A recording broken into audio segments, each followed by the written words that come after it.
Hello students. फिर एक बार video बनाने का मौका मिला है और फर्स्ट चैप्टर कंप्लीट हो गया। सेकंड चैप्टर के अंदर अगर बात करें तो कुछ टॉपिक्स ऐसे हैं जो इम्पोर्टेंट हैं। तो उससे पहले कुछ बेसिक चीज़ें हैं जो मैं आपको बताना चाह रहा हूँ। जैसे एक क्वेश्चन है, होमोलाइटिक और हिट्रोलाइटिक बॉन्ड किसे कहते हैं, है ना। इसको हिंदी में क्या बोलेंगे? समांश विखंडन। पढ़ रखा है आपने, होमोलाइटिक फ्यूजन और हिट्रोलाइटिक फ्यूजन। आता तो है आपको, लेकिन परिभाषा क्या होगी? विषमांश विखंडन, है ना। क्वेश्चन क्या है? समांश विखंडन और विषमांश विखंडन किसे कहते हैं? What are homolytic and heterolytic fusion. तो ये तो आपको पता है, लेकिन इसको डिफाइन करना है। कैसे करोगे? तो इसको डिफाइन करने के लिए आपको थोड़ा सा दिमाग में रखना पड़ेगा। अपने को पता है कि जो बॉन्ड है, जैसे कार्बन कार्बन के बीच का बॉन्ड है, तो जो कोवेलेंट बॉन्ड है इन दोनों के बीच में, जो कोवेलेंट बॉन्ड के किससे बना हुआ है? दो इलेक्ट्रॉन है। तो वो विखंडन, ऐसा फ्यूजन जिसमें बॉन्ड के इलेक्ट्रॉन बॉन्डेड एटम्स के बीच में इक्वली डिस्ट्रीब्यूट होते हैं। तो इसकी डिफाइन क्या आई कि ऐसा विखंडन जिसमें बॉन्ड के दोनों इलेक्ट्रॉन बॉन्डेड एटम के बीच में बराबर रूप से सहभाजित होते हैं, equally distributed between bonded atoms. Equally distributed, समान रूप से सहभाजित होते हैं, तो उसे हम क्या कहते हैं? Homolytic fusion. अब इसके बारे में दो बातें और आपको करनी पड़ेगी। देखो, पहला पार्ट तो हो गया डायग्राम या डिफाइन का हो गया। दूसरा, इसमें जो एरो नोटेशन है उसको देखना कि इसको हम इस तरह से इंडिकेट करेंगे। ये कहाँ का एरो है? फिश हुक जिसको आप बोलते हैं, अर्ध वक्र तीर। इसको हम क्या बोलते हैं? Half headed. हाफ हेडेड, या इसको हम फिश हुक भी बोलते हैं कई बार। समझ गए? तो ये इसका एक तो पहला पार्ट डिफाइन का जाएगा कि जब बॉन्ड के दोनों इलेक्ट्रॉन दोनों बंधित परमाणुओं में समान रूप से विभाजित होते हैं, तो ठीक है। दूसरा, इसको किस नोटेशन से, इसे इस हाफ हेडेड से कर्व से नोटेट करते हैं। तीसरा, देखो यहाँ पे क्या बन रहा है, ये फ्री रेडिकल। तो ये आपको नोट करना पड़ेगा। थर्ड पॉइंट में क्या लिखना है कि इसमें हमको क्या मिलते हैं? मुक्त मूलक फ्री रेडिकल प्राप्त होते हैं। मुक्त मूलक प्राप्त होते हैं, ठीक है। और चौथा पॉइंट आपको मिलेगा कि जनरली ये कब होता है? जब दोनों के बीच में, दोनों जो बॉन्डेड एटम है, दोनों बंधित परमाणु है, बॉन्डेड एटम की इलेक्ट्रोनेगेटिविटी लगभग समान होती है ना। यानी आपको विद्युत ऋणता की बात करनी है, इलेक्ट्रोनेगेटिविटी समान है या लगभग समान है, दोनों एटम की इलेक्ट्रोनेगेटिविटी ऑलमोस्ट सेम होती है, तो ये होता है। और फिफ्थ पॉइंट के ऊपर आप क्या लिखोगे?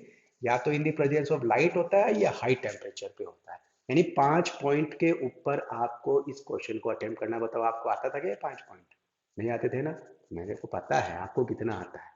तो होमोलाइटिक फ्यूजन हमको समझ में आ गया कि होमोलाइटिक फ्यूजन क्या होता है कि जब कोवेलेंट बॉन्ड के दोनों इलेक्ट्रॉन दोनों बॉन्डेड एटम के बीच में इक्वली डिस्ट्रीब्यूट होते हैं, ठीक है। तो ये कब होता है? जनरली या तो in the presence of light, या फिर ये हाई टेम्परेचर, उच्च ताप के ऊपर ये होता है। इसका नोटेशन क्या होता है? हाफ हेडेड यानी अर्धवक्रती होता है। इससे क्या मिलते हैं? फ्री रेडिकल मिलते हैं। ये कब होना चाहिए? जब दोनों की इलेक्ट्रोनेगेटिविटी लगभग समान होती है, ठीक है। तो इतनी सारी इंफॉर्मेशन दोगे जब जाकर के वो एक नंबर देगा। तो आप क्या चाह रहे थे? खूब सारे दे देवे। इसी तरह से मैं इसको रिवर्स कर दूं। अब इन्हीं पॉइंट्स को लेकर के अगर मैं आपसे बात करूं कि विषमांश विखंडन किसे कहते हैं, व्हाट आर हिट्रोलाइटिक फ्यूजन, होमोलाइटिक के बाद हिट्रोलाइटिक फ्यूजन की बात करेंगे, तो वापस इसके लिए हमको एक दूसरा एग्जांपल लेना पड़ेगा। जैसे मैंने कहा, ये वाला बॉन्ड आ गया है, कार्बन और क्लोरीन के बीच का बॉन्ड है। तो इसमें दोनों बॉन्ड के इलेक्ट्रॉन एक ही एटम पे चले जाते हैं, तो इसमें आपको क्या मिला? कैटायंस। आयंस या रिवर्स भी हो सकता है, वो जरूर नहीं है। देखो, ये एग्जांपल ये है, दूसरा एग्जांपल ऐसा भी हो सकता है जिसमें हो सकता है ये इधर आ जाए, ऐसा भी हो सकता है।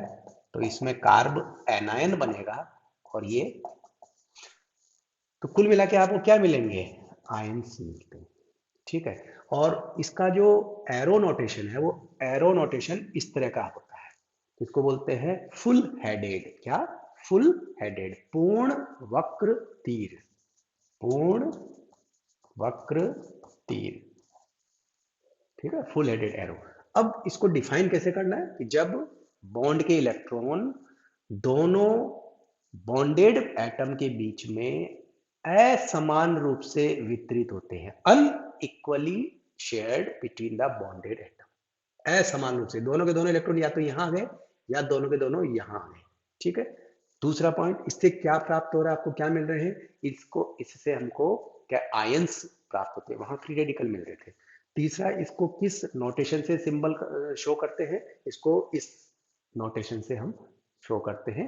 जनरली ये लो टेम्परेचर के ऊपर ये रिएक्शन होती है, कम ताप के ऊपर ये रिएक्शंस होती है। तो इस तरह से आप एक अच्छा खासा क्वेश्चन तैयार हो जाता है। बहुत बार आया हुआ है, 1 मार्क्स का आता है, लेकिन कई बार बच्चों के पास मटेरियल नहीं होता कि हम क्या लिखें।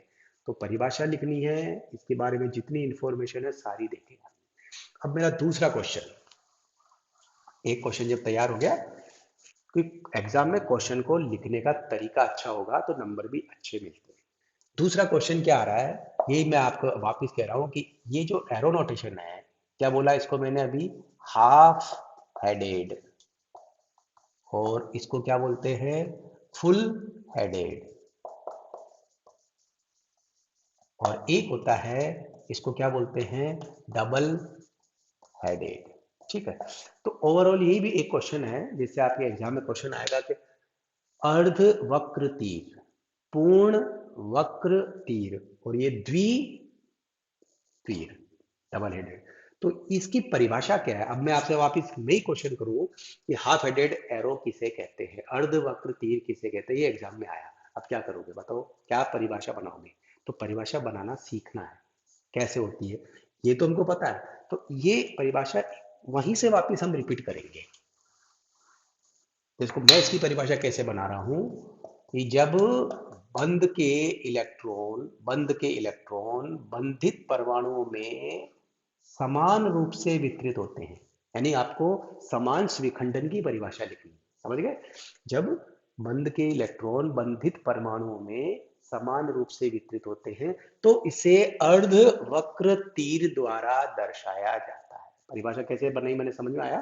कि जब बंध के इलेक्ट्रॉन बंधित परमाणु में समान रूप से वितरित होते हैं तो इसे अर्ध वक्र तीर, when the bonding electrons are equally distributed between bonded atoms, then this is indicated from this arrow and this arrow is known as half headed। समझ में आया ना? ये समान विखंडन की परिभाषा को ही हमने थोड़ा सा चेंज करके इसको निकल दिया, और बाकी जो पॉइंट है वो सारे वो के वो लिख देंगे कि इससे क्या मिलता है कि आपको इससे फ्री रेडिकल मिलते हैं। ठीक है, ये हाई टेम्परेचर के ऊपर होता है, तो आपके पास वापस वही क्वेश्चन कंप्लीट हो जाएगा। दूसरा, अगर मैं वापस वही बात करूं, अब ये वाला यानी कि हाफ की जगह क्या हो जाएगा? Full headed. तो बताओ फुल हेडेड एरो को कैसे? बिल्कुल विस्मांस विखंडन की परिभाषा को लिख देंगे। ठीक है, चलो सर, ये दो तो चीज क्लियर हो गई। अब अपने पास आता है डबल हेडेड। तो डबल हेडेड तो आप जानते हो किसका सिंबल है? रेजोनेंस का। ये वाला सिंबल किसका होता है? अनुनाद का चिन्ह होता है, रेजोनेंस का होता है। तो बस यह अनुनाद के यानी अनुनादी संरचनाओं के मध्य लगाया जाता है। कोई एक एग्जाम्पल, बहुत अच्छा एग्जाम्पल आपके पास बेंजीन का है, जो आपने बहुत अच्छे से पढ़ रखा है, इसको आप इसको यूज कर सकते हैं। तो इस तरह से आज दो क्वेश्चन तैयार हो गए। पहला क्वेश्चन होमोलाइटिक हेट्रोलाइटिक फ्यूजन यानी समान और विस्मांस विखंडन क्या होता है, दूसरा आपके अर्धवक्र तीर वक्र किसे कहते हैं। तीसरा एक क्वेश्चन और है, वो तीसरा क्वेश्चन क्या है देखें। जो क्वेश्चन इस तरह से आएगा कि निम्न में से इलेक्ट्रोफाइल यानी कि इलेक्ट्रॉन्स नहीं, निम्न में से इलेक्ट्रोफाइल की पहचान करो। इस टाइप का क्वेश्चन आता है। Identify electrophiles from following. आप भी देखे करके बताना मेरे को। आता है ना आपको? हाँ, बहुत इजी है, देखना। देखे तो मैं कुछ लिख रहा हूँ एग्जाम्पल, उसमें आप बताना कि कौन इलेक्ट्रोफाइल है और कौन न्यूक्लियोफाइल है। ठीक है?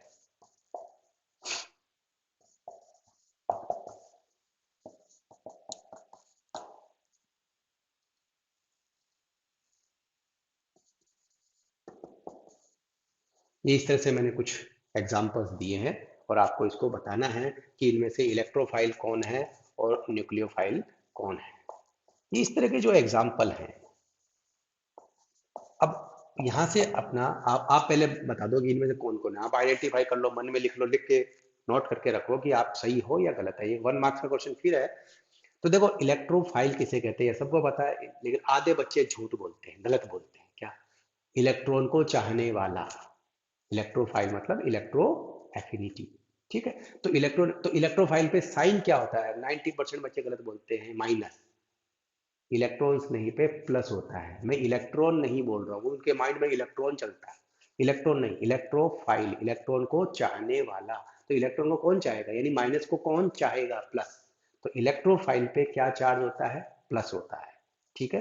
तो प्लस वाले जो भी होंगे, एक तो वो इलेक्ट्रोफाइल हो गए। तो एक तो ये देखो, ये इलेक्ट्रोफाइल है, एक ये इलेक्ट्रोफाइल है। ठीक है? अब नंबर 2, जिनके पास इलेक्ट्रॉन को कौन चाहेगा? जिनके पास इलेक्ट्रॉन की कमी होती है, तो डेफिशिएंसी ऑफ इलेक्ट्रॉन। तो इलेक्ट्रॉन न्यून जो होगी, जो भी है, तो ये देखे AlCl3 के ऊपर आप डिस्कस करो। इनके पास इलेक्ट्रॉन की क्या होती है? कमी, जिसको आप लुईस एसिड भी कहते हैं। लुईस अम्ल जो भी होंगे, इनमें इलेक्ट्रॉन की कमी होती है, वो भी इस तरह का काम करेंगे। जैसे BF3 है, AlCl3 है, ये इस तरह के आते हैं। तीसरी कैटेगरी, वापिस सुनना, तीसरी, जिनके पास रिक्त डी कक्षक होता है, हैविंग वैकेंट डी ऑर्बिटल। अरे आप तो चाहते हो घर में मेहमान आवे, घर में कमरे ही नहीं है, तो कहाँ से रहेंगे? कमरे का मतलब इलेक्ट्रॉन आवे, तो इलेक्ट्रॉन कहाँ रहते हैं? कक्षक में। तो कक्षक खाली होना चाहिए ना। तो वो रीजन ये रहा, देखो नाउ लुक दिस। SO2 और SO3 वैकेंट डी ऑर्बिटल है उसके पास। तो अब बताओ किस किस बच्चे के आंसर सही आया? चारों इलेक्ट्रोफाइल है। NO2 प्लस, नाइट्रोनियम है, तो प्लस वाला तो होता ही है, आपने पता पड़ गया। इलेक्ट्रॉन्स नहीं कौन होते हैं? प्लस वाले। तो ये एक तो ये हो गया। एक जिसके पास वैकेंट डी ऑर्बिटल होता है वो हो जाएगा, और एक जिनके पास इलेक्ट्रॉन की कमी होती है, इलेक्ट्रॉन डेफिशिएंट जो होते हैं। तो इतने सारे इलेक्ट्रोफाइल है। ये बाकी सब क्या होंगे? ये सब न्यूक्लियोफाइल हो गए। तो मैं अगर वापिस इस क्वेश्चन को चेंज करके यहाँ पे लिख दूं, न्यूक्लियोफाइल किसे कहते हैं? नाभिक्स नहीं किसे कहते हैं? न्यूक्लियोफाइल, नाभिक स्नेही। तो अब इनमें से नाभिक स्नेही की, अगर तो नाभिक स्नेही की क्या परिभाषा हुई? जो नाभिक से स्नेह करते हैं, which have affection towards nucleus, यानी प्लस को चाहने वाले। तो प्लस को कौन चाहता है? माइनस। तो जिन पे माइनस चार्ज आएगा, पहला। नंबर 2, कई बार माइनस नहीं, जिसके पास लॉन पेयर होते हैं। तो अगर मैं वापिस अगर आपको कहूं, तो न्यूक्लियोफाइल कौन कौन है? तो साहब OH न्यूक्लियोफाइल है, CH3 न्यूक्लियोफाइल, क्योंकि इनके ऊपर माइनस चार्ज आ रहा है। साथ में देखो ये water molecule, electron pair, lone pair दिख रहा है आपको? एल्कोहल का मोटर। ये इस तरह से और भी कोई हो सकता है, ईथर। यानी जिनके पास लॉन पेयर होता है, वो सब न्यूक्लियोफाइल का काम करते हैं। तो इस तरह के छोटे से क्वेश्चंस आ जाते हैं कई बार। तो अब 3 क्वेश्चन मैंने आपके आज तैयार किए इस वीडियो को देखने से। तीनों में से एक क्वेश्चन आपको 100% एग्जाम में मिलेगा। ठीक है? बाकी हम अगले वीडियो लेक्चर में डिस्कस करेंगे। Thank you.